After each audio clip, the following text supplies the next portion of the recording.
Bueno, sí. Bueno, pues buenas tardes a todas. De nuevo, las que están aquí, hoy más numerosas que las que están a través de Zoom. En esta última sesión, nuestra 10ª sesión del seminario, ya ha pasado prácticamente al completo, y una sesión que me parece especialmente interesante, que hemos titulado Tribus urbanas, identidad y diversidad en el mundo actual. Interesantes son todas, yo creo que prácticamente esto es una de las más interesantes, lo hemos dicho en las 10 sesiones que hemos tenido, pero es cierto que en esta vamos a tocar toda una serie de conceptos y vamos a desarrollar una serie de ideas que en las sesiones anteriores no hemos tratado, no hemos tocado. Concretamente, a través del concepto de tribus urbanas vamos a jugar con dos términos, como va a ser el de juventud y el de cultura, pero una cultura o especialmente estas relaciones de la cultura con la contracultura y la subcultura. Es decir, hasta ahora lo que hemos visto en las distintas sesiones es una cultura hegemónica, son las modas, estas modas que se difunden a partir de la corte, por parte de las élites de poder, etc. En la sesión de hoy sí que vamos a atender a aspectos culturales, obviamente, pero que se enclavan sociológicamente en otros sectores. Por tanto, por eso hablamos de contracultura o subcultura. Cuestiones, como digo, que no hemos tocado hasta el momento. Con respecto al mundo actual, efectivamente, dado que hemos seguido un criterio cronológico a la hora de organizar las distintas sesiones, vamos a hablar sobre la forma de indumentaria, las formas de apariencia en estas tribus urbanas en la actualidad, pero el comienzo nos vamos a retrotraer precisamente hasta la década de los 60, que es donde nos quedábamos precisamente en la sesión anterior. Y es que desde el punto de vista historiográfico también la historia actual puede ser entendida como ese lapso cronológico que va desde el fin de la Segunda Guerra Mundial hasta el día de hoy. Por tanto, también podríamos hablar en esa historia actual desde los años 60, años 50 incluso, hasta la actualidad.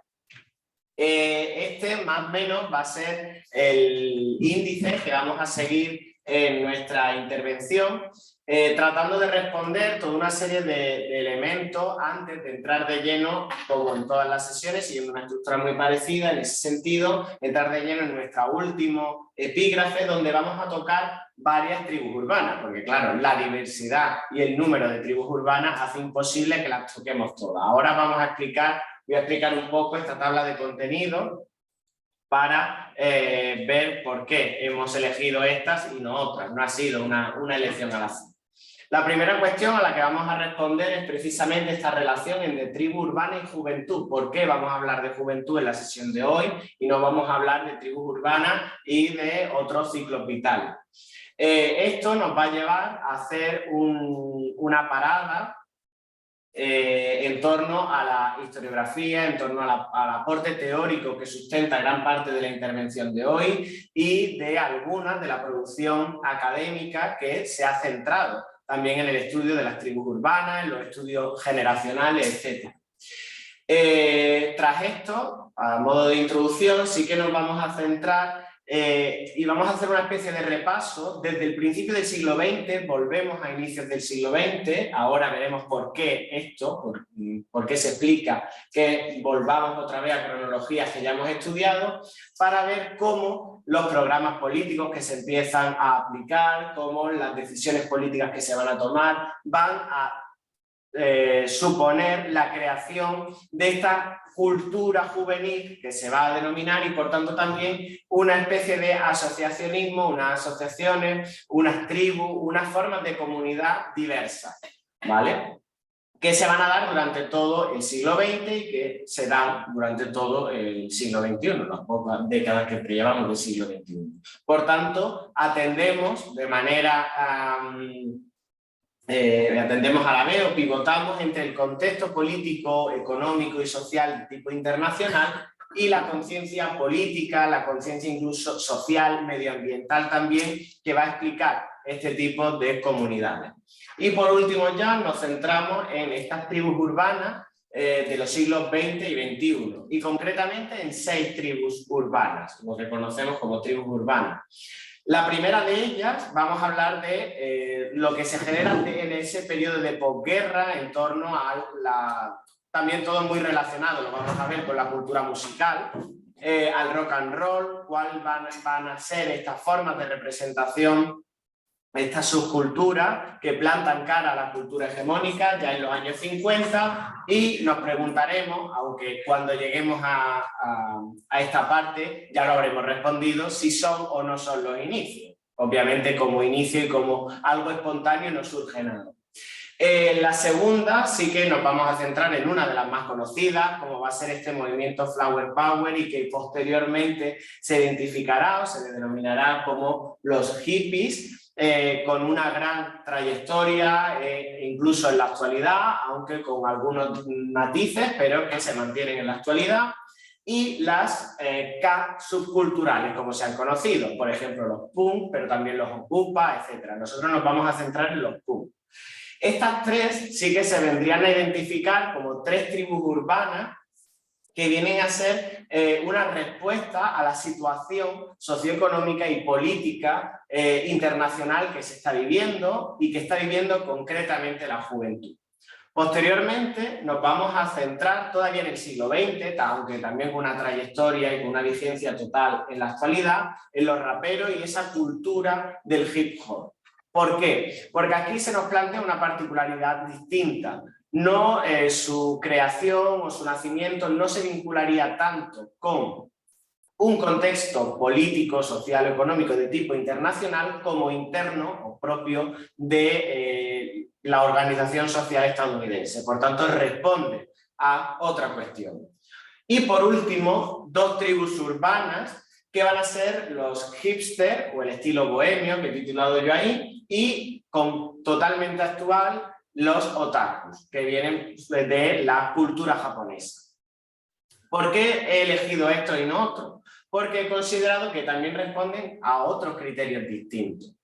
Porque ahora estas tribus urbanas no responderían a un movimiento de respuesta o un movimiento contracultural, sino que vienen o surgen por otro tipo de cuestiones, se vinculan con una clase social muy concreta, con una formación concreta, con unos posibles económicos también muy concretos. Es decir, no responderían a dar o no tienen como una pretensión inicial o fundamental dar una respuesta política o social o económica al contexto que se está viviendo. ¿De acuerdo? Por tanto, ya nos vamos metiendo en materia y planteamos esta primera cuestión. ¿Por qué la juventud va a ser la protagonista de toda esta sesión? A diferencia también de las sesiones distintas. Por eso decía que la de hoy sí plantea toda una serie de elementos completamente diferentes a los que hemos visto en las anteriores. Y por eso creo que es un buen cierre también de seminario. Y cuando configuraba yo esta sesión y leía sobre las tribus urbanas, a mí se me venía constantemente la obra de Thompson, La formación de la clase obrera en Inglaterra.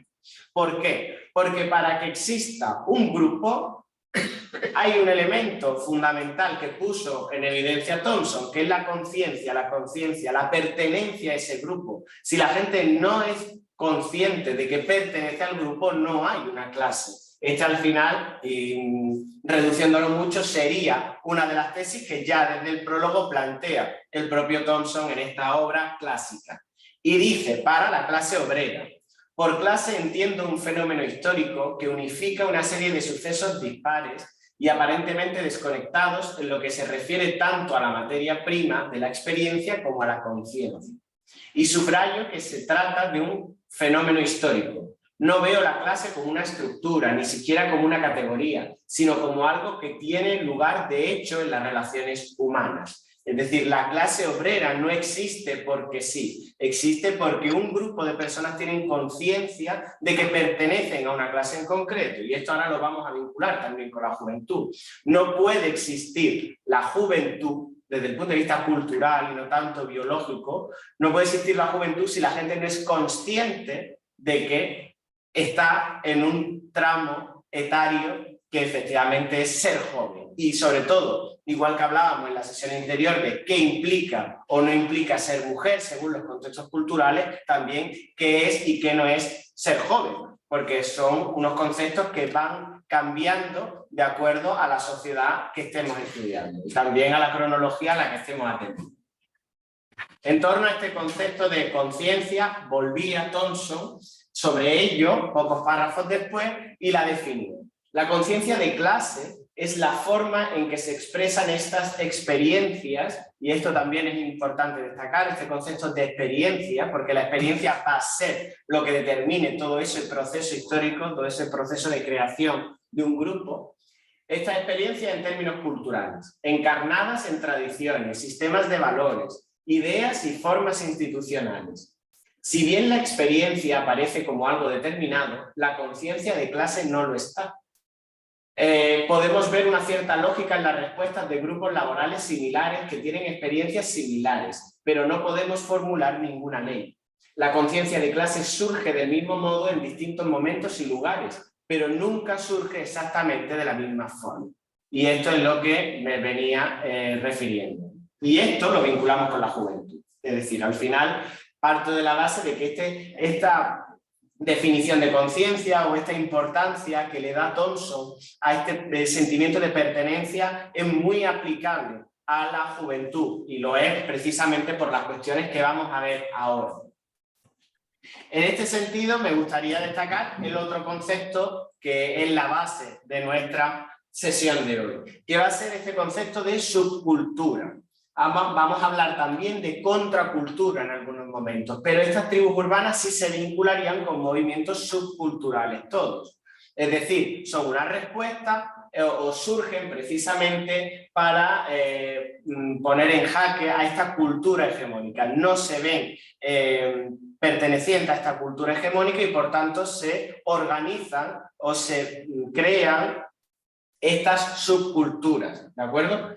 Y decía en una obra del año 75, Wolfgang y Ferracuti, la subcultura que se definía como una subdivisión de la cultura nacional que resulta de la combinación de factores o situaciones sociales tales como la clase social, la procedencia étnica, la residencia regional, rural o urbana de los miembros, la afiliación religiosa, y todo ello formando, gracias a su combinación, una unidad funcional que repercute integralmente en el individuo miembro.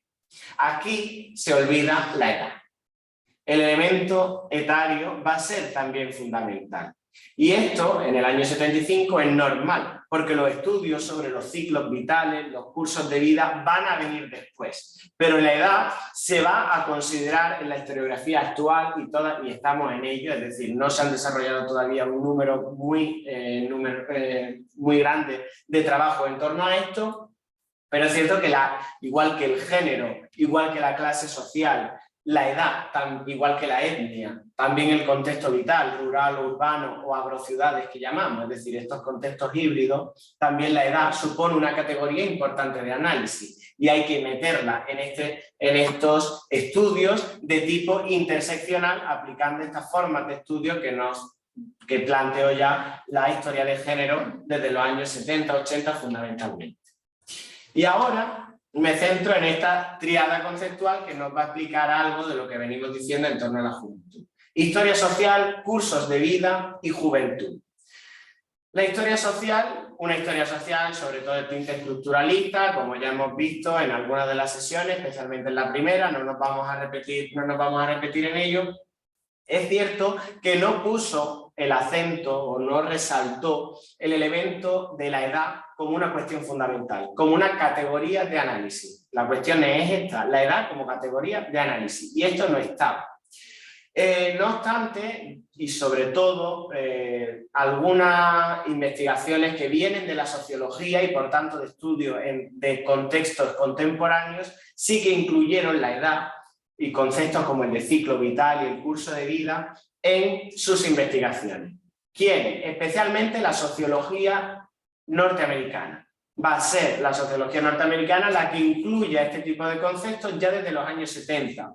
Encontramos algunos sociólogos de la misma escuela que en el año 47 tienen algunos trabajos y ya lo incluyen.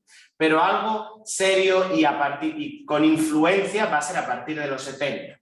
De nuevo, en estos elementos, en estos vínculos entre la sociología y la historia, y cómo la historia va a beber, la historia social va a beber de todas estas conclusiones de la sociología y la antropología histórica de la segunda mitad del siglo XX, especialmente después de la Segunda Guerra Mundial. A partir sobre todo de los trabajos de Tamara Jareben en los años 70 es cuando la historiografía y concretamente la demografía histórica se da cuenta de que la edad es un elemento importante de análisis. Por tanto, hablamos en un inicio de estudios de corte cuantitativo, demográfico, estadística. No hay todavía un estudio de tipo cualitativo.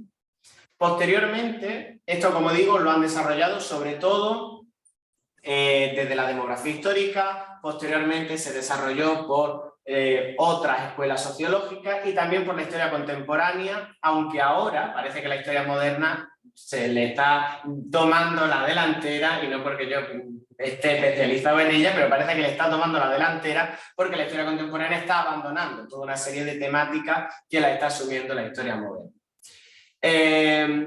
Claro, esto conlleva toda una serie de problemas por los propios contextos y por estos descubrimientos de distintos ciclos vitales. Ahora veremos algún libro que otro que seguro que nos suena a todos y a todas. Ya va a ser en los 2000, por eso digo que todavía queda mucho por hacer, va a ser en los 2000 cuando, sobre todo de la historia de la familia, la historia social, pero la historia de la familia, que incluya estos dos conceptos, ciclo vida y curso vital. Y no es casualidad, la historia de la familia viene o es heredera de la demografía histórica, por tanto asume todo esto, pero sí da un salto más, y da ese salto cualitativo. Y a partir de ahora se plantea el estudio del ciclo vital, el ciclo evolutivo de los hogares. Es decir, nosotros tenemos un hogar que está formado, que se inicia por un matrimonio, este matrimonio tiene unos hijos, por tanto cambia de ser 2 a ser 3, 4, 5, los hijos que sean, es un núcleo conyugal, posteriormente los hijos se van, se queda otra vez el núcleo matrimonial, uno de los dos muere, se queda una persona sola, luego se puede incluir una hija o un hijo que apoye a esa madre o padre viudo, y es decir, a eso es el ciclo evolutivo. Un elemento biológico determina que el hogar de manera cíclica va pasando por unas etapas, ¿de acuerdo? Esto es el ciclo vital. El curso de vida es fundamentalmente la trayectoria individual. Pues yo nazco, tengo la infancia, la juventud, la edad de la adultez, la madurez y posteriormente la vejez. Este sería nuestro curso de vida. Y aquí nosotros podemos intentar, o uno de los objetivos era hacer un estudio de estas trayectorias vitales en referencia al curso de vida. ¿Por qué? Porque se tenía en cuenta que los ciclos vitales de una persona, no del hogar, los vitales de una persona, no son solo un elemento biológico, son sobre todo un constructo cultural. Es decir, la edad va asociada a unos objetivos por un contexto cultural, por el contexto cultural en el que se vive. Y en eso es lo que estamos ahora. En eso es lo que estamos ahora. ¿Por qué digo que no es tanto un elemento biológico? Porque si nos ponemos, por ejemplo, en la sociedad del siglo XVIII, la mayoría de la población ni siquiera sabe exactamente qué edad tiene. Cuando te vas a la documentación, ¿qué edad tiene tu hijo? Tiene entre 14 y 25. ¿Por qué? Porque 14 es la edad de la discreción, que se le denomina, es decir, ya puede estar incorporado en el mundo laboral, y los 25 años es la mayoría de edad. Por tanto, a nosotros no nos interesa qué edad concreta tiene, no, tiene 23 años, eso no interesa. Interesa si es mayor o menor de edad. ¿Cuál es su capacidad jurídica de acuerdo con la ley? Eso es lo que nos interesa. Por tanto, sabemos que en las sociedades del momento, en la edad como dato, como número, no es tan importante como todo lo que detrás lleva, desde el punto de vista cultural, jurídico, eso es lo que verdaderamente nos interesa. Por tanto, si eso es lo que interesaba y lo muestran de manera clara, no podemos entender los ciclos de vida o el curso de vida simplemente como algo biológico, porque entonces no estamos entendiendo el contexto de la época. A partir del año 90, sobre todo, se van a dar investigaciones en este sentido. Destaco estos dos libros que son fundamentales, pese al mal gusto de las portadas. Van a ser fundamentales dentro de la historiografía europea y todavía hoy. Va a ser esta obra de historia de los jóvenes en 2 volúmenes, de la antigüedad a la edad moderna, y uno solo de la contemporaneidad. Precisamente por esto que comentaba, los trabajos en historia contemporánea sobre la juventud van a ser mayoritarios. ¿Por qué? Lo veremos también después. Esta obra, dirigida por Giovanni Levi y Jean-Claude Smith, van a ser, como digo, fundamentales todavía hoy. La gran obra, el gran compendio sobre la historia de la juventud en el mundo occidental, ¿de acuerdo? Y a partir de aquí, obviamente hay trabajos previos, pero a partir de aquí sí que se empieza a desarrollar, de nuevo, teniendo siempre muy en cuenta la sociología histórica, la antropología histórica, se empiezan a desarrollar toda una serie de estudios, y destaco 2 que concretamente para mí han sido fundamentales.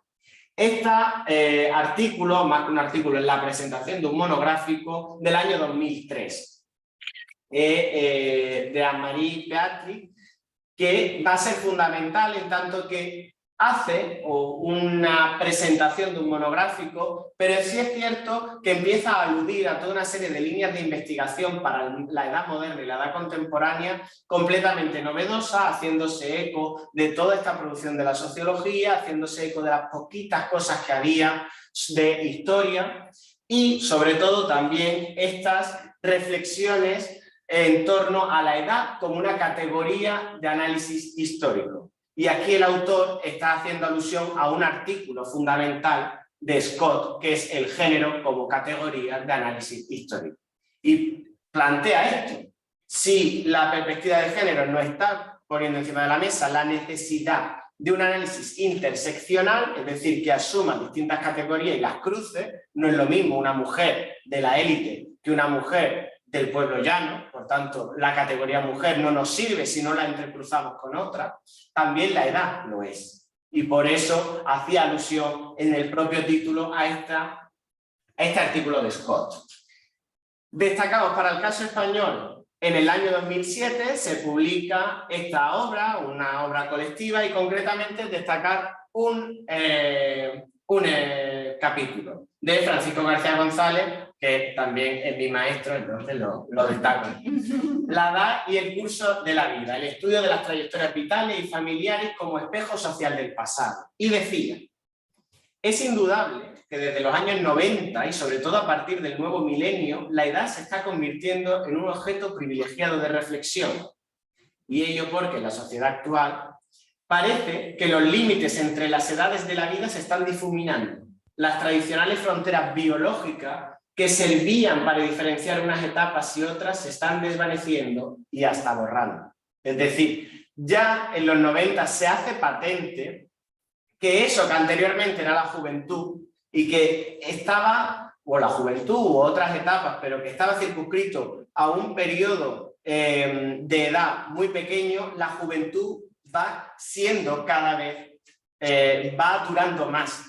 Igual que la vejez cada vez llega más tarde. ¿Por qué? Porque el contexto, también el desarrollo, los desarrollos técnicos, los desarrollos sanitarios, también los propios contextos culturales nos hacen que obviamente una edad, un número que corresponde a un elemento biológico, responda a otra serie de cuestiones. Hoy día nadie piensa que una persona de 50 años está en la vejez, y esto en el siglo XVIII, siglo XIX sí era así. A día de hoy nadie lo piensa, incluso después, y a día de hoy nadie lo podría llegar a pensar. Al igual que una persona de 30 años podría ser calificada en los años 50 como un joven, que todavía vive con sus padres y que está ausente de toda una serie de responsabilidades, cuando en la actualidad es algo usual. Pero, como decía, hay a la existencia de unas obras, de unos estudios fundamentales que van a ser pioneros. Y destaco concretamente esta obra de Philippe Barrière, que procede de la Escuela de Annales francesa, El niño y la vida familiar en el antiguo régimen. Va a ser una obra fundamental y que abra la veda a estudios en torno a los cursos de vida. Una obra que posteriormente se criticó mucho, sobre la que se ha avanzado mucho, pero hay que reconocer que es la primera. Y como todo, cuando uno hace lo primero, pues falla. Pero la realidad es que a día de hoy se siguen desarrollando trabajos y siempre hay que citar a esta obra de Philippe Ariès. La historiografía francesa de estos años, de los años 60, se va, y disculpad por la expresión, pero se va metiendo en berenjenales uno tras otro y está abriendo y está diversificando temáticas.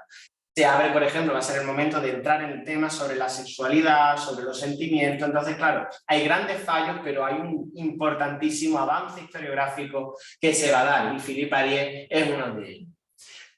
Claro, esto que nos explica, antes de entrar ahí, esto que nos explica, la infancia va a ser el primer curso de vida o el primer ciclo de vida que va a empezar a estudiarse, porque ya tenemos una obra que se está difundiendo, que se está traduciendo. En los años 70 esta obra ya estaba traducida al español. Por tanto, empiezan a difundirse esta línea de investigación y empezamos a estudiar la infancia. Y precisamente una de las tesis que plantea Philippe Ariès es uno de estos descubrimientos. ¿Cuándo descubrimos la infancia? En el siglo XVIII. En tanto que hay una consideración de la infancia diferente, el trato con el niño es diferente. Empezamos estos surgimientos o descubrimientos, ¿de acuerdo? No obstante, posteriormente vamos a empezar, sobre todo, una vez que se ha estudiado la infancia, especialmente la infancia abandonada, va a ser una de las cuestiones principales, se va a estudiar la vejez, va a ser la segunda cuestión. ¿Y por qué se está estudiando la vejez? Porque obviamente está claro, y las estadísticas así lo dicen, Europa tiene un problema. Europa tiene un problema de envejecimiento de su población. Y esta preocupación política y demográfica actual va a influir que desde el punto de vista de la sociología y también de la historia se planteen estudios en torno a la vejez. Destaco aquí esta obra del año 2025, Vejez, Envejecimiento y Sociedad en España, siglos XVI al XXI. Y los estudios de la vejez, desde el contexto europeo, van a ser muy importantes. Los dos libros siguientes son sobre jóvenes. 2019 y 2020. Lo porque la novedad de estas investigaciones es patente, estamos en ello. A día de hoy, me refiero al caso español, se están haciendo, no han salido todavía, se están haciendo tesis doctorales sobre la juventud, pero estamos esperando esos resultados. El primero de ellos, si no recuerdo mal, salió en 2022. Salió la primera tesis, nos quedan 2 tesis todavía por ver. En distintos contextos, distintas perspectivas, distintos objetivos, pero nos va a plantear cumplir con este ciclo de vida, porque obviamente la madurez, la adultez es la que siempre se ha estudiado, que es la etapa productiva. Esa sí se ha estudiado siempre. ¿Qué no se está estudiando? Pues la vejez, la infancia como etapa no productiva, aparentemente, y la juventud como etapa de iniciación. Jóvenes y juventud en el espacio ibérico incluye también en este caso a Portugal y los caminos de la juventud en la Castilla moderna. A esto unimos toda una producción en torno a los jóvenes y a esa cultura juvenil de la época moderna. Estamos hablando de cronología de época moderna, antiguo régimen. Aquí se nos plantea una pregunta fundamental y yo la planteo cada vez que tenemos un congreso y un seminario sobre esto, que es ¿qué es ser joven en el siglo XVIII o en el siglo XVII? ¿Existe la juventud en este momento o estamos haciendo uso de un concepto que no está o que no es útil para la cronología en la que nos estamos moviendo? Dejo la pregunta ahí, no me voy a atrever yo a responder a esto. Y esto ya nos vamos metiendo en el siglo XX. ¿Y por qué he explicado esto antes y no he metido historiografía de la edad contemporánea, que es lo que nos toca hoy? Pues precisamente porque siguiendo gran parte de la historiografía contemporaneísta en torno a la juventud, lo que se nos dice es que será del siglo XX cuando se produzca este descubrimiento de la adolescencia o de la juventud. Es decir, hasta el siglo XX la adolescencia no existe como un ciclo vital. La adolescencia, y lo usan como sinónimo de la juventud, no existe como un ciclo vital. ¿Por qué? Por la conciencia. Porque no hay una conciencia de que pertenezcas a un grupo de jóvenes esta conciencia no existe. ¿Cuándo va a existir? A partir del siglo XX. ¿Y por qué va a existir? Por programas políticos concretos que favorecen esto. Por un contexto bélico que favorece esto. Por unas situaciones de crisis que van a hacer que determinadas generaciones se vean marcadas. Y cuando una generación se ve marcada, se identifica con ella. Y a partir de aquí, sí, todo este conglomerado, porque obviamente crisis que azotan a las generaciones siempre ha habido, pero con toda esta conglomeración de cuestiones, es cuando empieza a surgir esta conciencia de un grupo juvenil y por tanto desemboca en una cultura juvenil concreta que va a ser la que vamos a ver. ¿Cuáles son algunas de estas? Por ejemplo, y nos centramos en el caso de Inglaterra, en 1899 va a haber una norma, y es que no se puede encarcelar a menores de 16 años. La segunda, 1904, la creación de los tribunales juveniles, es decir, una serie de iniciativas por parte de las instituciones políticas que identifican a los jóvenes como un grupo aparte. Y aquí ya nos está dando muchas pistas de lo que vamos a tener durante todo el siglo y hasta la actualidad. Es decir, tomar a los jóvenes como un grupo aparte tiene unas particularidades, tiene unas características que no son las del mundo adulto. Por tanto, hay que separar. Va a ser también en este momento donde surjan, precisamente en 1904, esta obra, Adolescentes, ¿vale?, de Hall. ¿Y por qué destaco al lado la obra del origen de las especies de Darwin? Porque precisamente esta obra en torno a la adolescencia y algunas que van a seguir posteriormente están influidas por la teoría darwiniana. Y sin la teoría darwiniana no entendemos los estudios en torno a la adolescencia, porque el propio autor, Granville Stanley Hall, lo que va a hacer es asociar o utilizar una especie de metáfora del curso de vida de una persona con esta evolución de la especie. Entonces tenemos una primera época, esta época inicial de la especie, y la especie se va desarrollando, y se va desarrollando a lo largo de su curso de vida. Por tanto, la adolescencia se empieza a identificar aquí como un momento de transición, pero antes, si nos fijamos, por ejemplo, a nivel legal o del nivel de la práctica social, un niño con 7 años entraba ya a trabajar, a formarse como aprendiz en un oficio o a trabajar en el campo. Por tanto, la transición era mucho más dura, no había un cambio radical de un momento a otro, ¿de acuerdo? Otra serie de cuestiones que empiezan o que favorecen esta creación de una cultura juvenil o de la consideración de los jóvenes como grupo con unas características, como un grupo peculiar. En 1908 nacen los Boy Scouts y esto va a ser fundamental. Y va a ser fundamental en esta cultura juvenil, en estas formas de sociabilidad, porque esta es la siguiente cuestión. El niño se junta, o el adolescente o el joven se junta con jóvenes y hay una sociabilidad entre jóvenes, solo entre jóvenes. Y además, como es el caso de los Boy Scouts, con unas características muy concretas. Y destaco aquí, en esta fotografía, 3 nombres fundamentales, aunque destacaríamos a este señor que está sentado, que va a ser Baden-Powell, que va a ser verdaderamente el fundador de los Boy Scouts en 1908. Un militar de esta guerra de los Boers en Sudáfrica. ¿De acuerdo? Poco después, en 1909, su mujer crea las que se conocen como Girls Scouts, pero que en realidad son las Girls Guides. En esta separación sexual, los niños varones van por un lado, las niñas van por otro, porque los roles son distintos, la sociabilidad debe de ser distinta y también los objetivos de formación o, usando una terminología más específica, de disciplinamiento social, son distintos también. ¿De acuerdo? Aquí algunas fotografías que me refería a esta sociabilidad y sobre todo a un elemento juvenil, pero que claramente está en estos primeros momentos militarizado, y esto es una antesala de lo que vamos a tener después. Las dos guerras mundiales militarizan la sociedad al conjunto y obviamente también a la juventud y muy especialmente, porque van a ser los jóvenes los que van a ir a la guerra. Van a ser los jóvenes los que se van a alistar, los que van a hacer esas mili, que van a hacer esas quintas, ¿de acuerdo?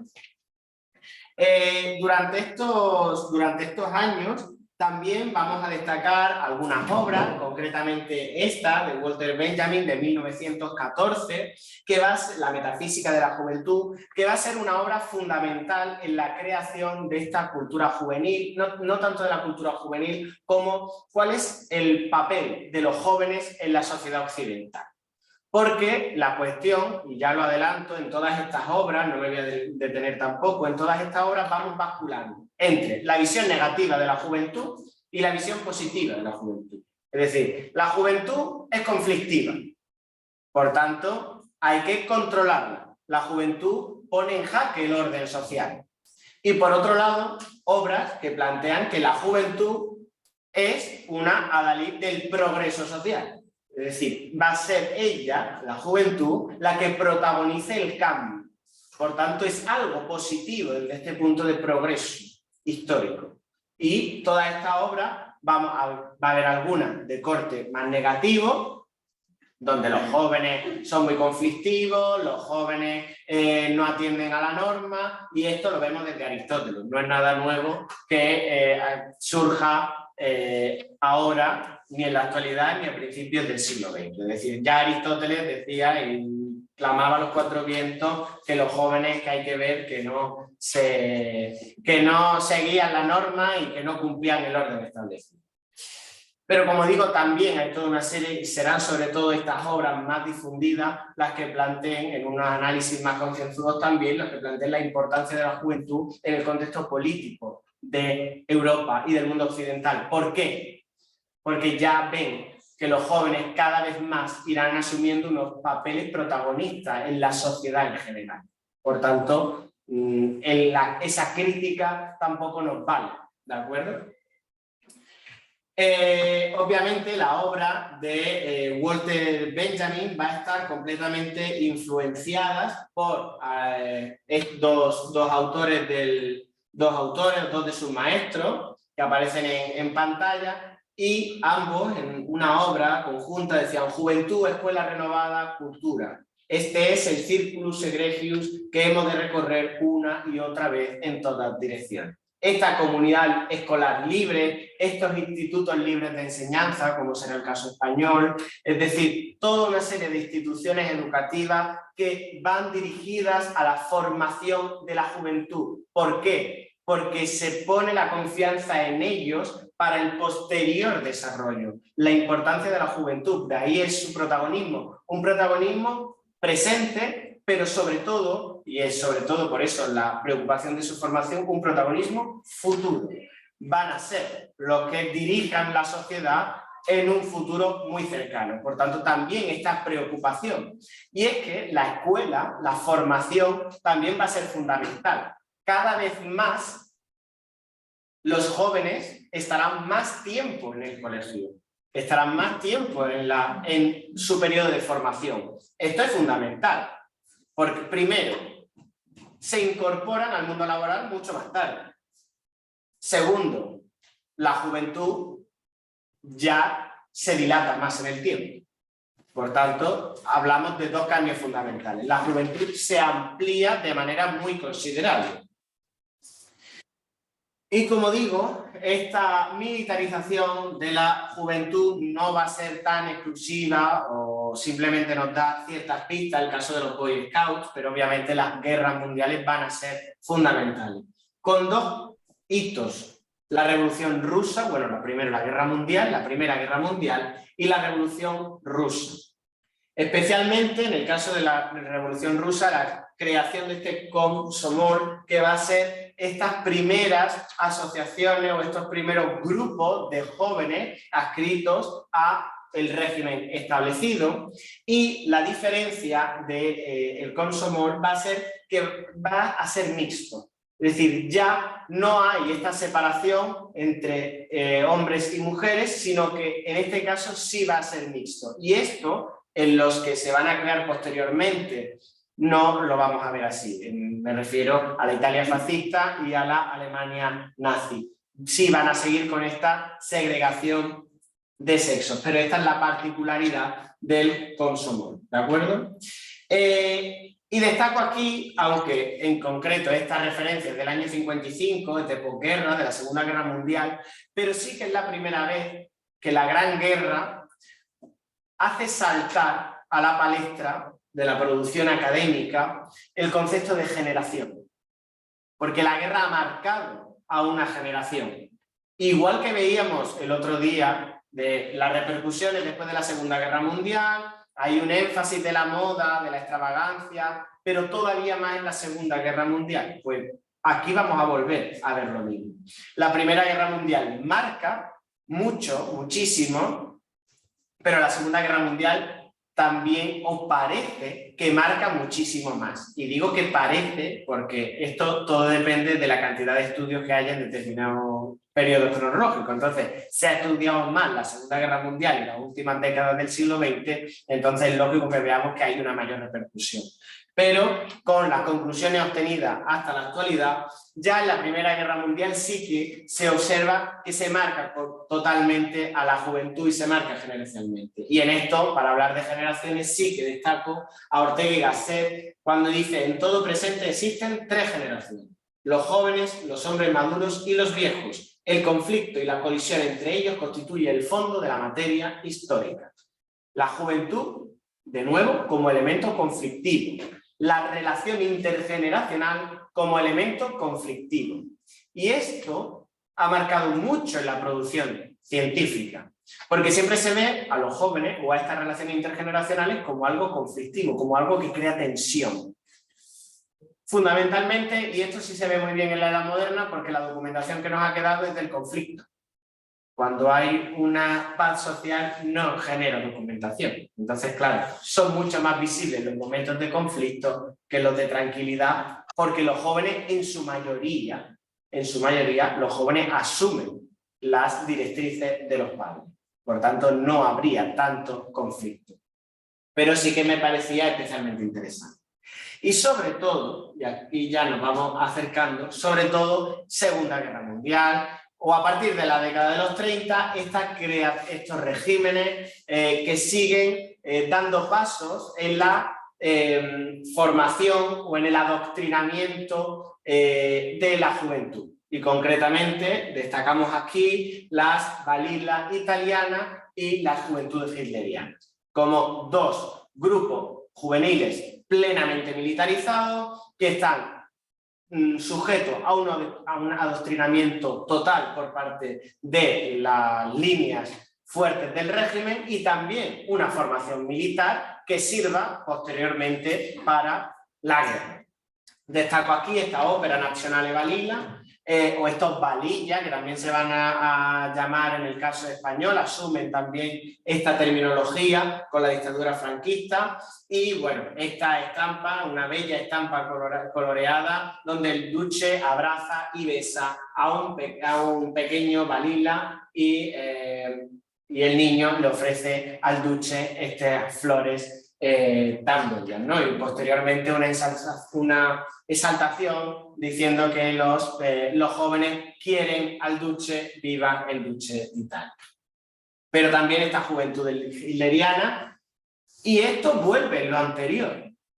Es decir, podemos, desde el punto de vista ideológico, lo podemos cambiar, pero esto vuelve a lo anterior. Y aquí conecto con Pierre Bourdieu. Conecto con Pierre Bourdieu, con la consolidación de los estados y con la importancia de la escuela, o en este caso de la formación. Es decir, es fundamental para la consolidación y la fuerza de un estado, institucionalmente hablando, la formación de los jóvenes. Sí, por eso es tan importante que el Estado controle la educación, porque si no, no hay un Estado fuerte desde el punto de vista institucional o desde el punto de vista de conexión de la gente con el Estado, ¿de acuerdo? Y aquí, ya que hablábamos de la Segunda Guerra Mundial, de Mussolini, pues destacar estas palabras de Gramsci. Los jóvenes están en estado de rebelión permanente porque persisten sus causas profundas, sin que sea permitido el análisis, la crítica y la superación, no conceptual y abstracta, sino histórica y real. Lo que estoy intentando ver o mostrar son las distintas consideraciones en torno a la juventud, pero sobre todo la importancia de la juventud durante todo el siglo XX y que va a desembocar ya en la Segunda Guerra Mundial y va a desembocar en que entendamos estas tribus urbanas que empiezan a surgir, que ya no han surgido antes, sino que son las FLAPES en realidad, o que son toda una serie de movimientos que vimos el otro día, que no hablamos tanto de una subcultura o de una contracultura, porque sí siguen ciertas modas hegemónicas, pero que también podríamos categorizarlas dentro de estas tribus urbanas. ¿Qué pasa? Que están en unos momentos iniciales. Ya hemos superado todo este proceso de creación de instituciones, de diferenciación por parte de la normativa, de la ley, de los jóvenes frente a otras categorías vitales. Ya hemos tenido 2 guerras mundiales que, sobre todo, como decíamos en la segunda, marca de lleno, y ahora lo vamos a ver, marca de lleno la vida de estos jóvenes. Y, por ejemplo, estas quintas, que es un concepto completamente militar, como posteriormente las quintas, pues me reúno con mi quinta, es decir, son toda una serie de conceptos que se han quedado para las quintas, pues sobre todo en el caso de Málaga se usan los pueblos para hacer referencia a todos los que han nacido en el mismo año, ¿de acuerdo? Y que se reúnen, estos son las quintas, y es un concepto totalmente militar y que hace referencia a estas levas militares o a estas mili que denominamos hoy día para la guerra. Bueno, hablamos de este concepto de subcultura, no me voy a detener más en ello. Y, como decía, aparece después de la Segunda Guerra Mundial una juventud completamente marcada. Y completamente marcada en los distintos territorios. Estos son conceptos que se van a usar en el momento, ¿vale? Desde la producción, desde los análisis del momento se usan. Para Alemania se habla de una generación escéptica. Para Italia, los jóvenes de las 3 M's. ¿Por qué? Coche, mujer y trabajo. Para España, la generación abatida. Y para Francia, la juventud existencialista. Es decir, da igual la terminología que usemos, pero lo que está claro es que la juventud, después de la Segunda Guerra Mundial, está abatida, es escéptica. Va a negar. Y esto es lo que nos explica que la juventud niegue la cultura hegemónica, combata la cultura hegemónica y por tanto se inicie con mucha más fuerza que antes esta organización, esta creación de comunidades subculturales en torno a tribus urbanas. Y destaco aquí esta fotografía de Jeff Nuttall porque va a ser uno de los autores fundamentales, un poeta, entre otras muchas cosas, uno de los autores fundamentales que nos habla de esta generación abatida. Y ahora hablamos, ¿los inicios? No, obviamente no son los inicios, pero claro, ¿qué es el inicio de algo en historia? Es difícil también poner. El rock and roll. Y aquí, precisamente en esta actitud contestataria, hay que destacar, sobre todo en los años 50, el rock and roll. El rock and roll, el cine, que decíamos en la sesión anterior, que influía tanto en la sociedad, no va a ser, o sea, va a continuar siéndolo ahora. Y destacamos aquí esta película del año 55, Rebelde sin causa. Va a ser una obra fundamental y con una indumentaria, que es lo que realmente nos interesaría, pero que no podemos hablar de ella sin hablar de todo lo demás, con una indumentaria que obviamente se aleja al 100% de este pantalón, chaqueta y chaleco del que veníamos hablando y del que el hombre estaba completamente parejo desde principios del siglo XIX. Es decir, esto supone una contestación frontal y total a la generación de los padres. Total. El uso de vaqueros, de camisetas, de cazadoras, en una forma de vestir completamente diferente y que rompe los esquemas culturales. De ahí que hablemos de una confrontación con la cultura hegemónica y una actitud contestataria que van a tener. Y obviamente esto va a ser la dinámica fundamental en todas las tribus urbanas, es decir, vamos a ver el jazz, vamos a ver el rock, vamos a ver el punk, vamos a ver toda una serie de corrientes, de movimientos musicales que están completamente parejos a estas tribus urbanas, ¿de acuerdo? Se van a asociar. ¿Por qué? Y esto es fundamental y para no repetirlo lo voy diciendo ya. La tribu urbana tiene un elemento fundamental que ya todas sois conscientes, que es que se aparecen en sociedad con una determinada manera. Quieren que sean reconocidos en sociedad por vestir de una determinada manera, porque quieren ser reconocidos en tanto que plasman un mensaje concreto. Y al final todo este argumentario, toda esta conciencia se va a ver reflejada en esa forma de vestirse. Y esto es interesante porque al principio, y esto lo vamos a ver por ejemplo en los hippies, al principio ser hippie no es sinónimo de ir vestido con multicolores, no es sinónimo de ir con plumas, por ejemplo, no. Un hippie podía perfectamente ir vestido con unos vaqueros y una camiseta, y era un hippie. El problema es que se va desarrollando, los movimientos se van desarrollando posteriormente. Y entonces esta indumentaria va a asumir ese discurso que ya se ha creado con anterioridad. ¿Vale? Esto lo vamos a ver, por ejemplo, entre los raperos. Entre el hip hop también va a ser un elemento que sí. Pero bueno, que me adelanto. Como decíamos, en el caso del rock and roll, bueno, pues todas estas formas también de vestir con las que nos aparece Elvis Presley, que va a ser completamente mucho más cercana a las de James Dean que a esos padres con chaqueta, pantalón, trajes oscuros, esos grises, esos negros. Ahora vamos a tener una indumentaria muy, muy diferente, unos pantalones que se empiezan a ajustar más a las piernas, aunque esto no es indicativo de nada. Posteriormente se irán abriendo y esto sí que serán unas modas más cíclicas. Otra cuestión fundamental en estos momentos, la creación cada vez fuerza de las high school, de estos institutos en el mundo norteamericano, y esto va a ser fundamental. Va a ser fundamental porque le va a proporcionar a la juventud más espacios de sociabilidad. Aquí, o este será el momento de las graduaciones, de los bailes, de instituto, etcétera, etcétera. Es decir, de reuniones donde permita la sociabilidad entre los mismos jóvenes. Y esta sociabilidad, este compartir espacio, es lo que irá creando algo tan necesario como eso que se conoce como cultura juvenil. Ahora ya sí hay una conciencia de que se pertenece a un grupo.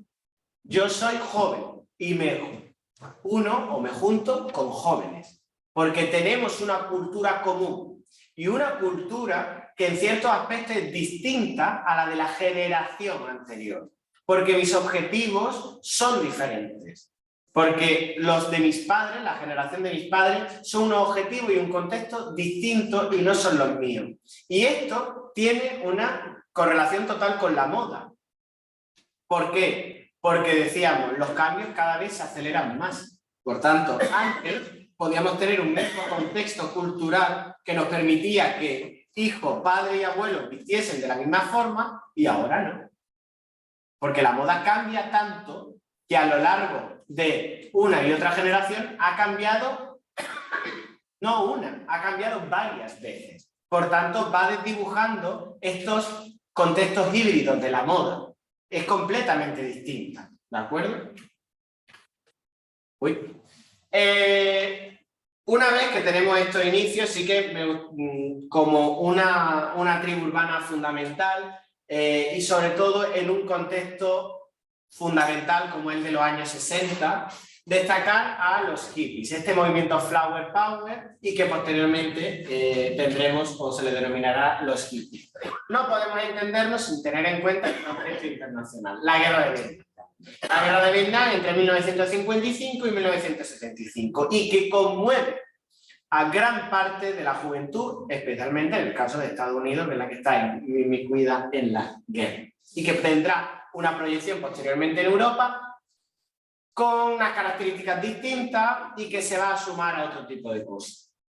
Pero la guerra de Vietnam va a ser fundamental. Y aquí vienen estas implicaciones o estos vínculos entre los jóvenes, las tribus urbanas, el contexto político y la contestación que se les quiere dar. En este sentido, la guerra de Vietnam lo que plantea es una movilización o una cultura juvenil fundamentada, entre otras muchas cuestiones, en la paz, en la defensa de la paz. Y este va a ser el gran caballo de batalla. Hablábamos en los años 50, la segunda mitad de los años 40, después de la guerra, de una juventud abatida.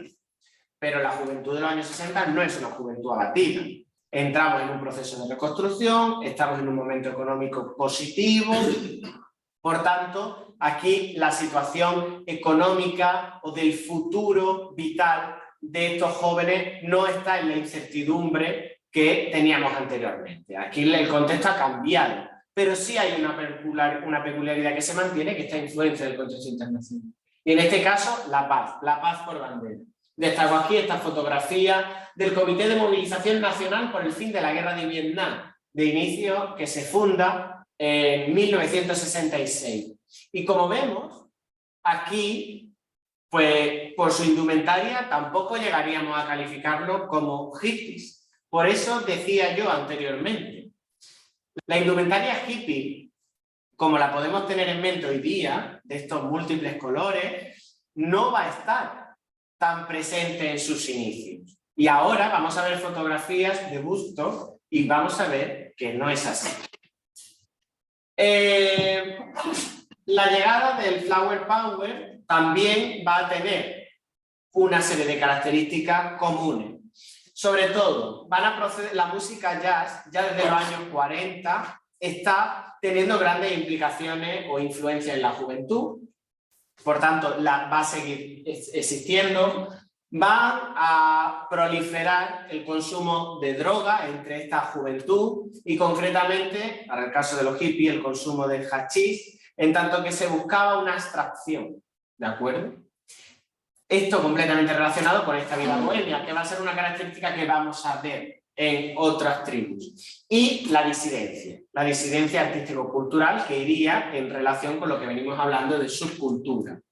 Y aquí está Woodstock, ¿de acuerdo? De estos años 60, este hito dentro del movimiento juvenil, aunque no solo juvenil, pero fundamentalmente juvenil, y dentro de este movimiento estadounidense ligado a los hippies. Y aquí todo hay que decir que cuesta trabajo no encontrar una fotografía donde alguien no lleve camiseta. Destacar aquí esta indumentaria, y de nuevo vamos a lo mismo. Los colores no están presentes. Estamos viendo a una persona con unos vaqueros. El vaquero lo teníamos ya en los años 50, lo teníamos anteriormente, pero de nuevo una prenda de contextos trabajadores que también va siendo cada vez más asumida y que se convierte en una prenda de referencia a día de hoy. Pero aquí no tenemos una indumentaria específica, más bien hablamos de una conciencia política, una conciencia social concreta, de un movimiento cultural concreto, de ese tipo artístico, esa vida bohemia, esa búsqueda de la paz, pero no tanto la propia indumentaria.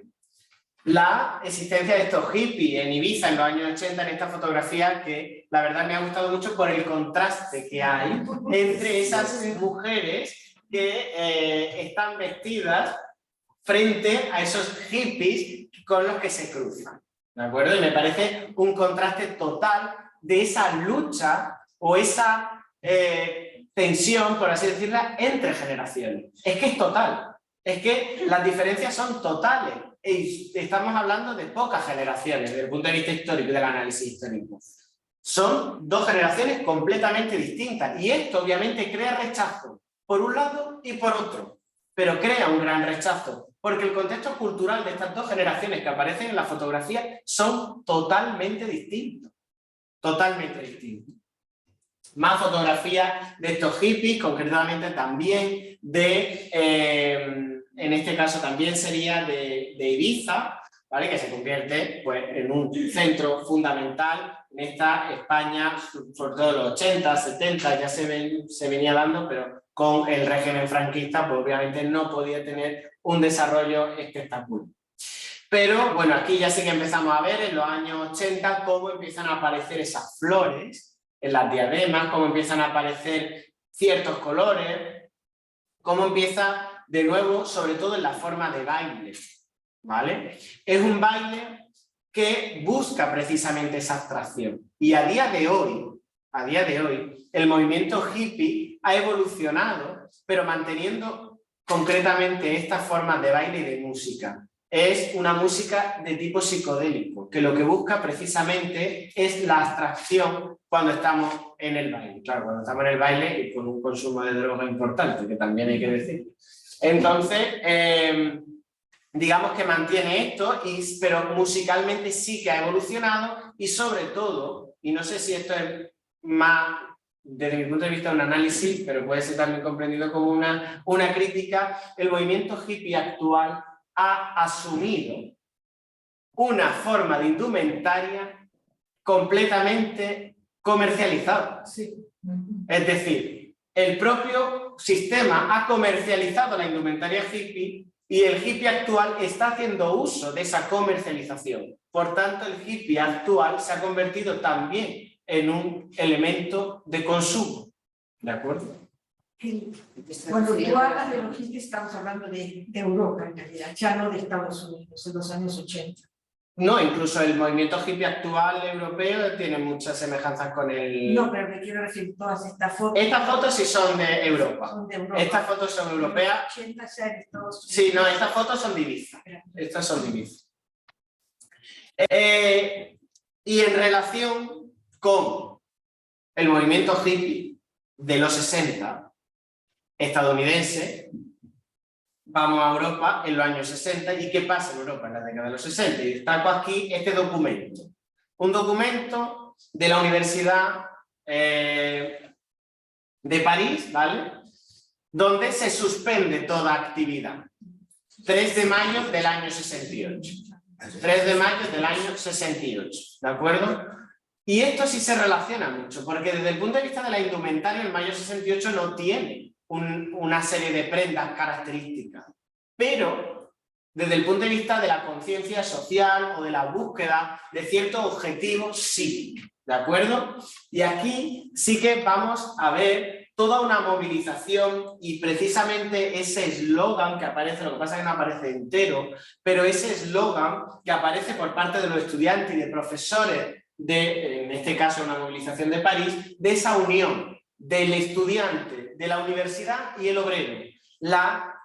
El pensamiento y la teoría marxista está en el fondo de todos estos movimientos. Es un movimiento plenamente social, de reivindicación social, y es que, precisamente, esto me parecía muy interesante porque si hasta entonces la clase era una categoría de diferenciación social, la juventud asume también una gran importancia como categoría, no tanto de análisis desde la perspectiva actual, sino también como una categoría social en el momento. Desde un punto de vista incluso interclasista, es decir, la cultura juvenil puede tener una cierta cohesión sin incluir el concepto de clase. Obviamente va a haber diferencias, pero sin incluir el concepto de clase, solo teniendo en consideración esa categoría de edad o de ciclo de vida, sí hay una cierta cohesión, ¿vale? Y como digo, esa actitud contestataria en esta fotografía también magnífica de esta mujer que aparece por delante de estos policías en las manifestaciones del mayo del 68, con una indumentaria también muy característica del momento. Ese uso de la minifalda, las botas, los jerseys de cuello vuelto, que van a ser tan famosos a partir de ese momento, y en años posteriores, los 80, serán completamente famosos esas prendas de esos jerseys de cuello vuelto. Y si nos fijamos, en el caso de los hombres, en la manifestación, la indumentaria, es decir, seguimos encontrando chaquetas, encontramos chupas de cuero. Aquí vamos a hablar de algo y que se va a ver cada vez más, que nos referíamos el otro día, y que precisamente la moda actual es una moda muy diversa. No tenemos unos prototipos, no tenemos un arquetipo concreto, es muy diversa y aquí ya empezamos a verlo, ¿de acuerdo? Y en esto, también algo que hablábamos el otro día, en estos movimientos, especialmente en Francia también, pero toda la influencia que va a dar el psicoanálisis, la obra de Freud, y toda la influencia del psicoanálisis en los movimientos juveniles, en la universidad, esto va a ser fundamental, ¿de acuerdo? Esto va a ser fundamental, incluso, desde el punto de vista académico, va a influir en algunas obras, y destaco aquí 2 obras de Gerard Mendel, cómo va a ser esta revuelta contra los padres y la crisis de las generaciones. Volvemos a esta cuestión de las generaciones, a estos conflictos de la juventud con los padres, y todo ello relacionado, como decía anteriormente, con la gran importancia que va a tener el psicoanálisis también en Europa, pero también en otros países del continente americano y demás, y especialmente en estos sectores universitarios, en estos sectores de clase media o de clase, es decir, que están en unas posiciones económicas, sociales e intelectuales importantes, ¿de acuerdo? Y aquí vamos a destacar de nuevo esta obra que hace referencia a la contracultura, ya la subcultura, pero también a la contracultura, esta contestación directa. Y dice, ¿dónde encontrar, si no es entre la juventud disidente y entre los herederos de las próximas generaciones, un profundo sentimiento de renovación y un descontento radical susceptible de transformar esta desorientada civilización? Estos jóvenes son la matriz donde se está formando una alternativa. No me parece exagerado nombrar contracultural a eso que emerge en el mundo de los jóvenes. Es una obra del momento, de estos años 60, ¿de acuerdo? Y precisamente dentro de esta contracultura podríamos hablar de estas CAS. Y yo en concreto quería destacar la cultura punk. De nuevo, muy relacionada con una evolución del rock que nos llevará a la existencia de estos grupos musicales como va a ser Sex Pistols. Y aquí, en los punk, sí que vamos a tener una indumentaria desde los inicios mucho más, o que se asimila mucho más con estos movimientos, ¿no? Como el movimiento hippie, que sí vemos una cierta evolución. Aquí empezamos a ver algo. Este es el grupo Sex Pistols. Aquí vemos estas camisetas, este tipo de camisetas. Vamos a ver los peinados, van a ser muy característicos del movimiento punk. Los pinchos van a ser fundamentales, ¿de acuerdo? Los pinchos van a ser fundamentales. ¿Y dónde? ¿En qué contexto surge el movimiento punk? También en un movimiento internacional, de crisis internacional, a partir del año 73, como va a ser la crisis del petróleo, de los años 70. Y aquí, de nuevo, tenemos una crisis económica que pone en jaque a la juventud, a lo que denominamos hoy día, y que es un concepto que es precioso, a mí me lo parece, que son trayectorias de incertidumbre. Hablamos de trayectorias de incertidumbre por parte de los jóvenes. No saben cuál es su futuro, no tienen asegurado nada. Y a día de hoy hablamos también de trayectorias de incertidumbre. Tú te formas, tú estás en una situación económica solvente y aún así no sabes cuál va a ser un futuro no muy lejano. Hay una incertidumbre total, lo que supone vivir al día, lo que supone un cambio en la forma de plantear tu propia vida, la vida de una generación al completo. Ese punk con un estilo ecléctico que va sumando toda una serie de elementos como estas chupas negras con los pinchos, como decíamos, como un elemento fundamental, pero sobre todo la cresta punk va a ser plenamente característica de este movimiento subcultural, por así decirlo.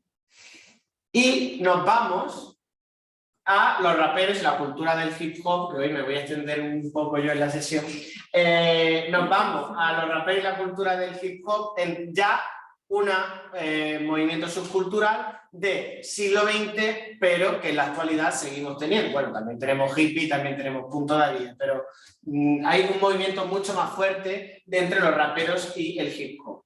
Aquí no hay tanto una situación internacional como una situación interna de segregación racial dentro de Estados Unidos, que es la que favorece que surja esto, ¿vale? Que es la que favorece que surja esta cultura del hip hop. Hay una segregación total, todavía en los años 60, años 70, que podemos ver en muchísimas imágenes, muchísimas fotografías, como en estos bancos, también en los propios autobuses, en las propias fuentes de bebida. Hay muchísimas fotografías que podemos consultar. Incluso estas son estadísticas del 2018, ¿de acuerdo? Que sí que me ha parecido muy interesante poner en pantalla para ver cuáles son las diferencias actuales, 2018, son estos datos, ¿de acuerdo? Como vemos, las diferencias según los puestos ocupados, especialmente en esa jerarquía policial, bueno, pues nos pone de manifiesto la gran diferencia que hay todavía entre la población blanca, la población hispana y la población negra en los Estados Unidos, ¿de acuerdo? Incluso son muy recientes toda una serie de movilización y la existencia de estos barrios negros que todavía están completamente marcados, ¿de acuerdo? Estos años 70, con este movimiento de reivindicación y esta cultura que se empieza a crear en guetos, como van a ser estos barrios de negros, la formación de estos panteras negras, un grupo de reivindicativo, la figura de Malcolm X como una de las figuras principales del movimiento de los derechos de los negros en Estados Unidos, pero quería plantear una cuestión. El hip hop como un canal de expresión. De nuevo música, de nuevo corriente cultural, de nuevo indumentaria, completamente entremezclado. Y hay una cuestión principal, porque en el hip hop va a ser muy usual tener a estos DJs o maestros de ceremonia. Claro, esto no se entiende si no se sabe que los negros tenían la entrada prohibida a todas las discotecas. No podían entrar. Por tanto, ellos, en sus barrios, hacen las fiestas. Y es aquí donde empiezan a surgir este tipo de figuras que a día de hoy están totalmente extendidas en fiestas, en discotecas, pero esto surge aquí. Y además un movimiento muy ecléctico musicalmente, de ahí lo del DJ, ¿de acuerdo? El maestro de ceremonia, por ejemplo, no era la figura del DJ, el maestro de ceremonia tiene como objetivo principal animar la fiesta, ¿de acuerdo? Y en este caso va a ser Afrika Bambaataa, que va a ser uno de los pioneros en el hip hop, que incluso se traslada a África y se digamos que intenta formarse, intenta inmiscuirse en distintas sociedades desde el punto de vista cultural, porque tiene una actitud muy combativa, incluso violenta en los Estados Unidos, y a su regreso a África plantea una movilización en torno a la defensa de los derechos de las personas negras completamente distinta, alejándose un poco de esta corriente violenta, ¿de acuerdo? Después de su experiencia en África.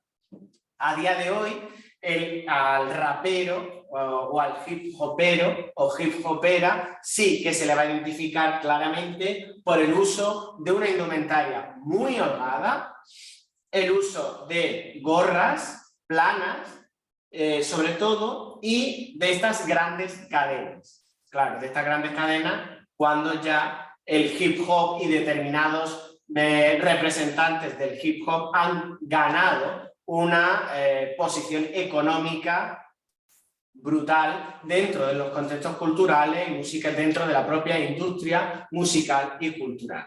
Aquí algunos de los ejemplos. La ropa ancha va a ser una de las características fundamentales y otra, pero eso yo diría que actual, el uso de las distintas prendas de marcas. Son ropa de marcas y especialmente las gorras. Son una forma son sobre todo de marcas de tipo deportivo, ¿de acuerdo?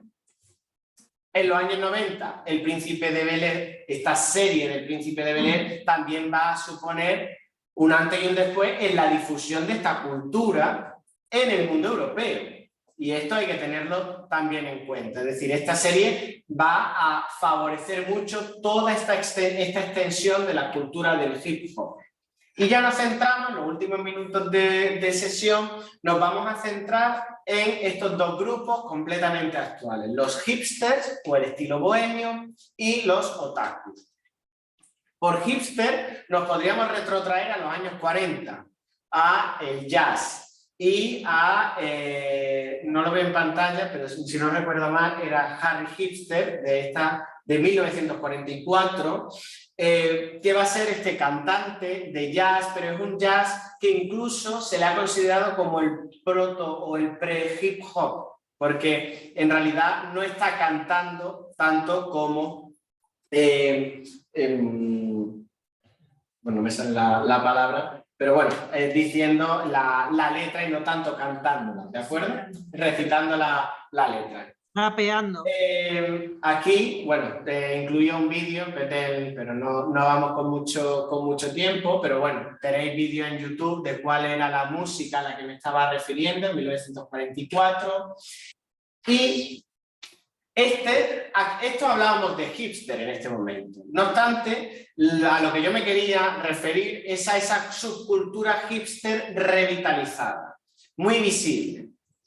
Y destaco, para el caso del hombre, una característica fundamental, la barba, ¿vale? Va a ser un elemento fundamental para reconocer a un hipster varón, la barba larga, ¿de acuerdo? La barba larga, el uso de ropa vintage, un uso también, una vestimenta muy ecléctica donde se van uniendo toda una serie de prendas que quizás con distintos estampados o con estampados muy diversos, con ropa nueva, con otra ropa vintage de segunda mano. Y esto también nos lleva a una forma de conciencia o de pensamiento. Y por ello aquí, rechazar lo mainstream y abrazar lo vintage. Es decir, lo que estamos rechazando es de nuevo la cultura hegemónica. Lo estamos rechazando, a priori. De nuevo, ahora vendrá la crítica también. A priori rechazamos esa cultura hegemónica, esa moda que tenemos en los grandes almacenes, que tenemos en las principales marcas, y que vamos a abrazar el uso, aunque readaptado, de prendas antiguas, de prendas de segunda mano, en ese uso, esas prendas vintage, ¿de acuerdo? Por ejemplo, y por eso destacaba la fotografía de Leticia Dolera, esos sombreros de ala ancha, ¿vale? Va a ser, en el caso de la indumentaria femenina, una de las indumentarias características. Algunas características de estos hipsters, aparte de la barba y el bigote en sus distintas formas, como aparecen en pantalla. Social y económicamente pertenece a una clase media. No estamos hablando de grupos pauperados, de grupos de trabajadores, clase media. Sobre todo en contextos urbanos, con una formación académica elevada, casi siempre de tipo universitario, con un compromiso social, pero también de tipo medioambiental, sobre todo de cara a la alimentación, al consumo de determinados productos, consumo de plástico, etc. Y el seguimiento de una cultura indie, independiente. ¿Qué pasa? Y aquí viene algo de crítica. En torno a este rechazo a lo mainstream, en torno a este consumo muy concreto, ha habido una eclosión de empresas, de negocios que van en esta dirección. Y destaco aquí tres fundamentales y que en toda ciudad se pueden encontrar con mucha facilidad. Las panaderías de masa madre, panaderías de tipo artesanal, tiendas de ropa de segunda mano y barberías. Esta yo diría que es la tríada del hipster en cuanto a las formas de consumo. Porque, igual que decíamos para los hippies, lo vamos a repetir ahora. La indumentaria y la forma de vida y la forma de consumo hipster también se ha visto completamente comercializada, se ha visto completamente asumida por el propio sistema. Por tanto, ¿hasta qué punto hablamos de una subcultura? o de una contracultura. En sus inicios, vale. En la evolución ya lo ponemos en duda. La cultura indie. Tenemos aquí, destaco el grupo Izal, va a ser un grupo de indie español. Hay muchísimos grupos de indie a nivel internacional y también a nivel cinematográfico, destacando la película Búfalo 66, va a ser una de las películas o de las películas que más han influenciado en esta cultura indie, pero en realidad lo que estaríamos hablando es de cine independiente. En este rechazo a lo mainstream, al rechazo a producciones, a grandes producciones cinematográficas. Y por último, ya nos vamos a centrar simplemente en los otaku, porque me parecía interesante esta influencia de los otaku, también totalmente característica, y hombre, aquí sí se diferencia a kilómetros a un otaku del que no lo es. Y sobre todo por la influencia cultural que Japón tiene en los últimos años. Y esto sí que nos lleva al mundo actual a día de hoy. La influencia cultural que tiene Japón después de una Segunda Guerra Mundial, que es la situación que quedó, el desarrollo político, económico total que va a tener, esa viraje, esa occidentalización total, ese desarrollo tecnológico total y también toda la cultura que va a exportar. Dos, concretamente, o dos elementos, el manga. Y esto estamos hablando de manga de principios del siglo XX, ¿eh? El manga no es algo actual, es principios del siglo XX, pero todo el desarrollo que el manga ha tenido y tiene a día de hoy, y el anime, que van a ser estas producciones, estos mangas, estos dibujos animados, por así decirlo, ¿vale? También desde principios del siglo XX hasta la actualidad, con series como Naruto, Sakura, etcétera, etcétera, ¿de acuerdo? Y de aquí sacamos los prototipos. Por tanto, aquí hablamos de una subcultura que tiene un origen completamente distinto a lo que estábamos viendo anteriormente. Aquí no hay un origen contestatario, aquí no hay un objetivo de contraponerse o de hacer una contestación directa a una cultura hegemónica. Aquí esto en cierta medida sí sería mainstream, en tanto que se asume la exportación de una cultura externa. Prototipos de otaku, pues estos son, por ejemplo, en el caso del dibujo que va con vestido rojo sería Sakura, que va a ser, lo he puesto porque en mi generación fue como unos dibujos animados que estaban todas las tardes en televisión y que marcó realmente a una generación, ¿de acuerdo? Y que no tiene nada que ver, sin embargo, con todo el desarrollo del anime en la actualidad y el seguimiento que el anime y el manga están teniendo entre esa generación que ahora mismo tiene 12, 13, 14, 15 años y también en generaciones siguientes. Pero esa generación que está en torno a los 15 años tiene un gran seguimiento de toda esta cultura japonesa, muy, muy importante. Y aquí tenemos, ¿de acuerdo? Este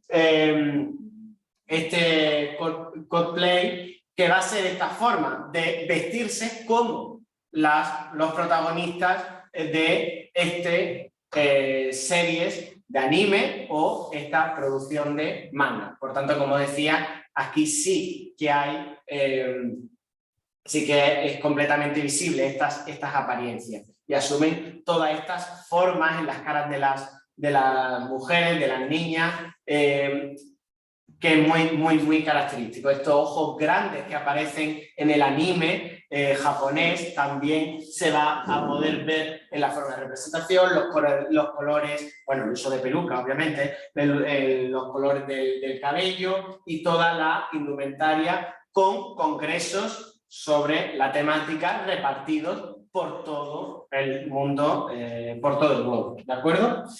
Llegado a este punto, y simplemente con esta que hace un recorrido rápido desde la Edad Media, nos faltaría la Edad Antigua, que sí que la vimos, pero no lo he encontrado, hasta la actualidad, pues bueno, simplemente dar por cerrado el seminario. Esta sesión sé que ha sido un poco más atípica, en tanto que no hemos hablado tanto de indumentaria, pero sí me parecía fundamental hablar de todo lo que se ha planteado, y bueno, simplemente terminar de la manera que siempre también termino en clase en la facultad, diciendo que espero que todo el mundo, aparte de haber aprendido, nos lo hayamos pasado bien. Yo decir que he aprendido muchísimo haciendo el seminario y por si acaso pedir disculpas, porque como siempre, hay clases que salen mejor, hay sesiones que salen peor. Entonces, bueno, por las que han salido mal, disculpas y muchas gracias a todas.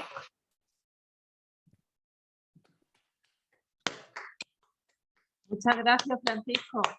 Ha sido una clase estupenda. No sé si te has dado cuenta, me imagino que sí, que has estado hablando a la gente, a los jóvenes de los 20, de los 70, a los del mayo del 68, nosotras. Yo he usado una mano de la boca en Woodstock. Bueno, es que me estaba partiendo de casa, digo, lo hemos vivido. No, yo le he mandado un mensajillo a Garbiñe, perdona, escuchadme que estaba ahí y como sé que es neoyorquina, le mandé un mensaje, le digo, ¿tú estabas en Woodstock, te dejaron? Y me dice, no, yo estaba estudiando en París. Y dice, ¿qué Paco? Y suspendieron la clase. De ahí mi afición al cuello vuelto. Ah, y las botas, y las botas. Ana, no se te oye bien, Ana. ¿No habéis oído lo que he dicho? No, bueno, lo de la llamada, lo de Woodstock sí, pero que es que se escucha muy flojo y está el sonido al máximo. No sabemos. Bueno, pues eso, que al final Garbiñe no estaba en Woodstock, pero porque estaba en París estudiando y suspendieron la clase, como dice Paco. Y ella llevaba cuello vuelto y botas. Y sigo llevando cuello vuelto. O sea... Gracias. Bueno, voy a ver si hay preguntas. Había una pregunta. Paco, yo me he perdido muchos de estos movimientos porque soy un pelín más joven nada más. Pero no lo vais a creer, no lo vais a creer. Suerte. Pero yo en la facultad tenía el pelo pincho y me pintaba la sombra de morado. Iba vestida de negro siempre. Y mi padre decía, Dios, con ese tipo que tienes, ¿cómo puedes estropearte así? Madre mía. Pero yo quería ser dura y fuerte, no sé, es lo que la imagen que tú quieres dar, porque es evidente que la ropa, con ella tú das un mensaje. Claro, no, totalmente, de la forma y sobre todo estos vestidos oscuros de los emos, que son otros, los góticos, es decir, también es que había, por tribus urbanas, es que podemos, claro, yo me enfrentaba a decir, bueno, ¿y qué elijo y qué seleccionamos para ver eso? 5 o 6 que nos puedan dar una visión de distintos tipos, pero claro, todas las formas, estas formas de vestir ancho y de vestir negro que dicen mucho de una persona. Dicen mucho de una persona y de la persona y su relación con la sociedad. Y también el aporte de la psicología en todo esto, es que es algo completamente interesante. Claro, y la mujer, una de las maneras que teníamos de que nos tomaran en serio era parecer así dura, algo así como de carácter, ¿no? Y luego una por dentro era como era, ¿no? Pero por fuera, pues ya te digo, pelo pincho y vestida de negro con esto aquí morado. Madre. Qué cosas. Y bueno, ¿qué imagen quieren dar? Perdona. Yo quería preguntar que qué imagen quieren dar los de los anime. ¿El qué? La gente que se viste como los anime y los japoneses estos de los dibujos animados. ¿Qué imagen ellos quieren dar? Le pregunta qué imagen quieren dar los que se visten como los del anime japonés. Eso pues, a ver, es que claro, por eso yo lo planteaba, el tema de los otaku, porque me parecía especialmente interesante, porque claro, primero interesante por ese irnos del mundo occidental, aunque hablamos de un mundo occidentalizado, pero ese irnos del mundo occidental y la influencia cultural que está teniendo Japón a día de hoy, esa era una cuestión del por qué incluirlo. Otra cuestión era por eso, porque en realidad hay algo, pero no el elemento principal de esa actitud contestataria que sí que vemos en otros. Es decir, eso en los punk, en los hippies, eso está muy presente y es lo principal. Y además, una tercera cuestión, y es que, claro, los otakus no van vestidos de otaku todos los días. ¿No? Es decir, esta forma es también una...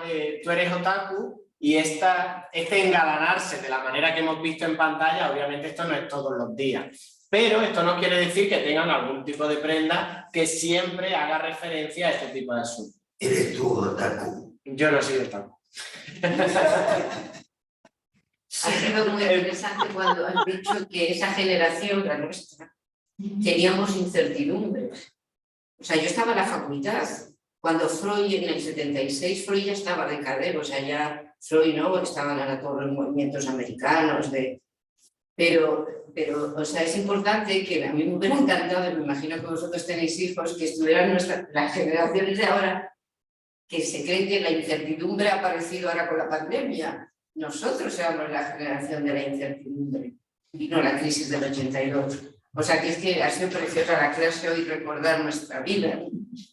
Y bueno, como trayectoria, claro, como generaciones de incertidumbre, es decir, hay muchísimas generaciones de incertidumbre. Sí, pero es decir, porque a día de hoy, claro, no, ha sido siempre.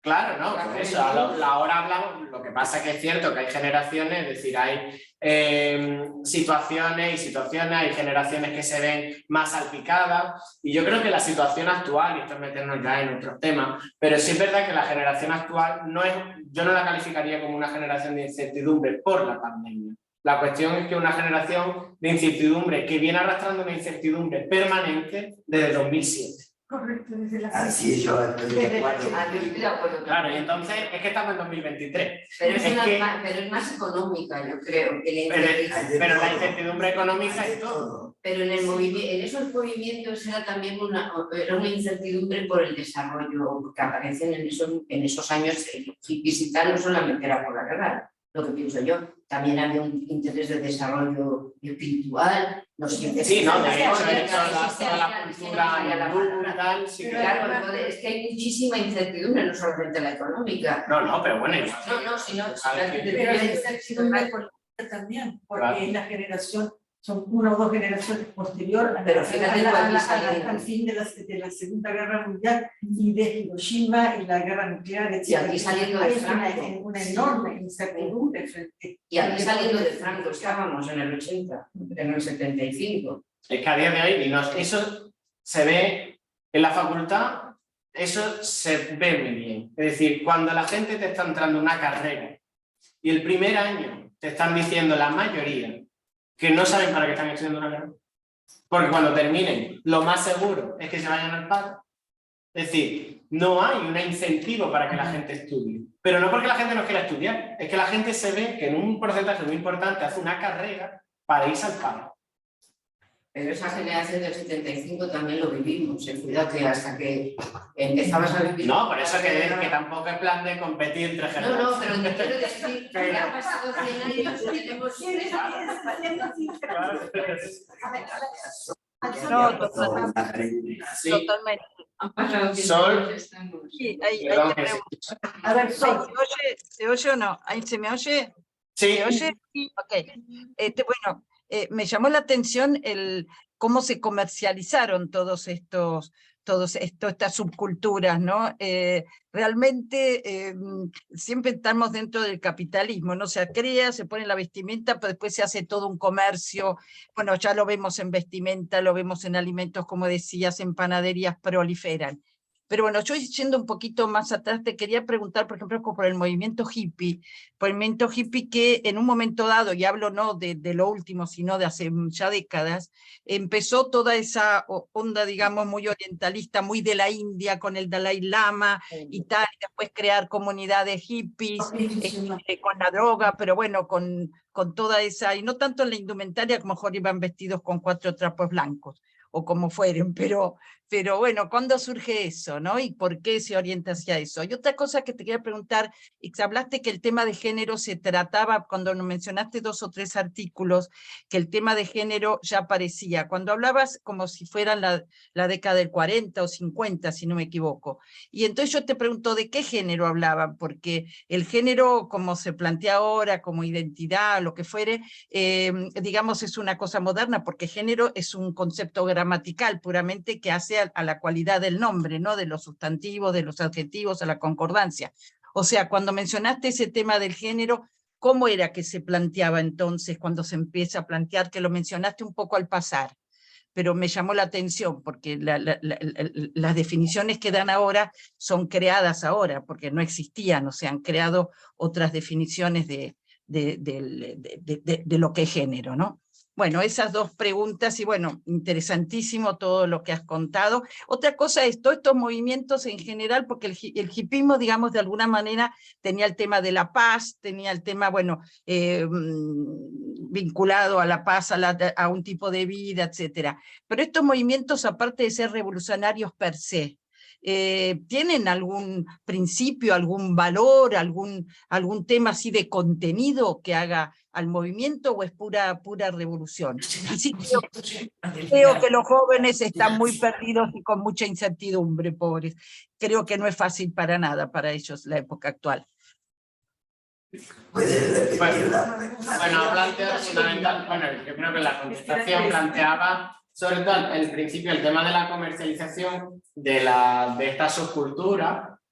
A ver, yo creo que uno de los puntos fuertes del sistema capitalista es que se readapta muy bien. Sí, ahora se Se readapta muy bien. Entonces, en esta readaptación, lo que ve que pueda generar un beneficio, obviamente lo va a asumir. Con el tema hippie, por ejemplo, me estaba acordando precisamente ahora, ciertas colecciones de Zara que están completamente influenciadas por estos flecos, por estos colores, es decir, al final es un uso de estos movimientos, una comercialización de un uso, pero porque el propio sistema económico ve que aquí hay un beneficio.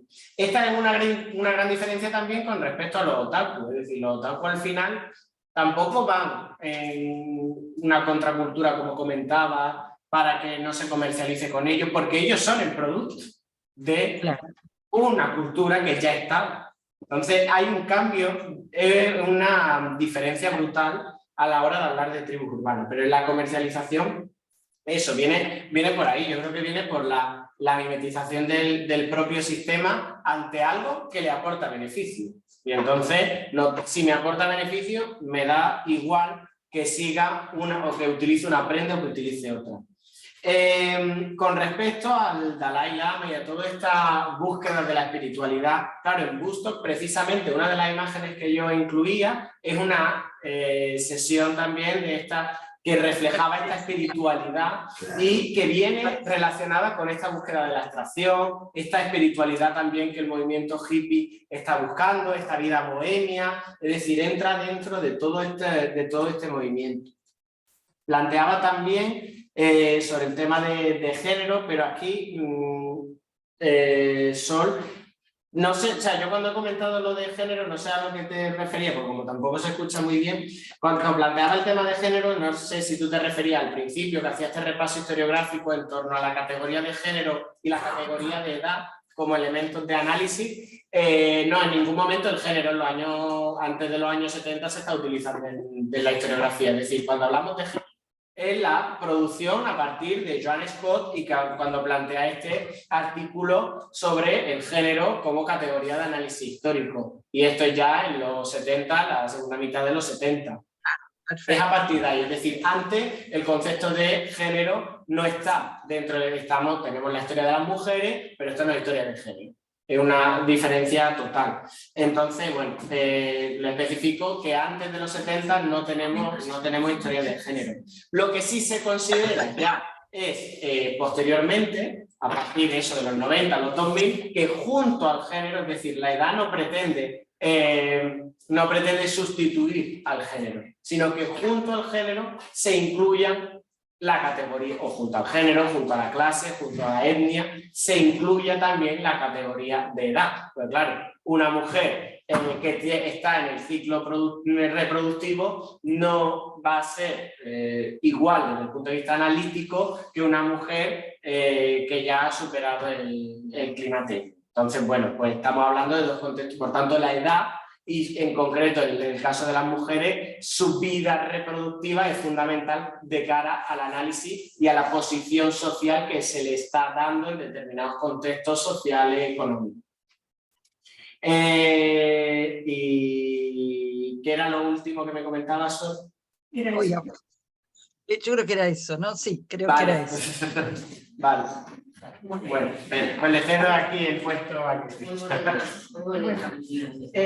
Así como Francisco terminó su clase dándonos las gracias a nosotras, en realidad somos nosotras las que le tenemos que dar las gracias a él. No sé bien a qué tribu pertenece, pero creo que perteneces a una tribu propia, que es la del joven intelectual, súper cultivado, súper inteligente, que sabe estructurar el pensamiento, que nos ha regalado un seminario precioso, que no se limitó a hablar de un pantalón o de una falda, sino que aprendimos muchísimo de historia, de sociología.